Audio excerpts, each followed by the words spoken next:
मी परिवीक्षाधीन police उपअधीक्षक संतोष खाडे।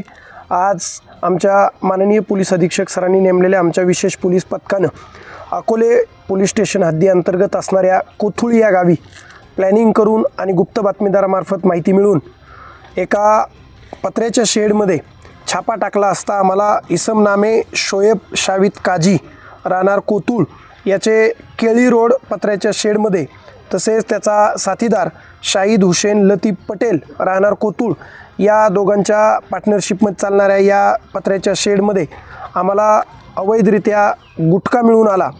यांच्यासोबतच या दोन जणांबरोबरच अजून 10 आरोपींना आम्ही ताब्यात घेतलेला आहे। अशा प्रकारे या आरोपींकडून हिरा पान मसाला तसेच रॉयल 717 तंबाखू असा अवैधरित्या बाळगला जाणारा विक्री केला जाणारा गुटखा आम्ही ताब्यात घेऊन या आरोपींविरुद्ध अकोले पोलीस स्टेशनमध्ये गुन्हा दाखल करत आहोत। आम्ही यांच्याकडून एकूण गुटख्याचा मुद्देमाल तसेच काही वाहने तसेच रोख रक्कम असा एकूण 1,01,74,750 रुपयाचा मुद्देमाल हस्तगत करून 12 आरोपींविरुद्ध अकोले पोलीस स्टेशनमध्ये गुन्हा दाखल करत आहोत।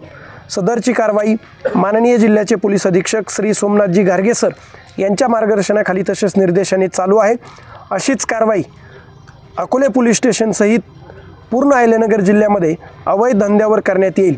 जे लोक अवैधरित्या अवैध धंदे करून गुटखा वाळू तस्करी करतात त्यांच्यावरती अशीच धडक कारवाई करण्यात येईल व गुन्हे दाखल करण्यात येतील। धन्यवाद।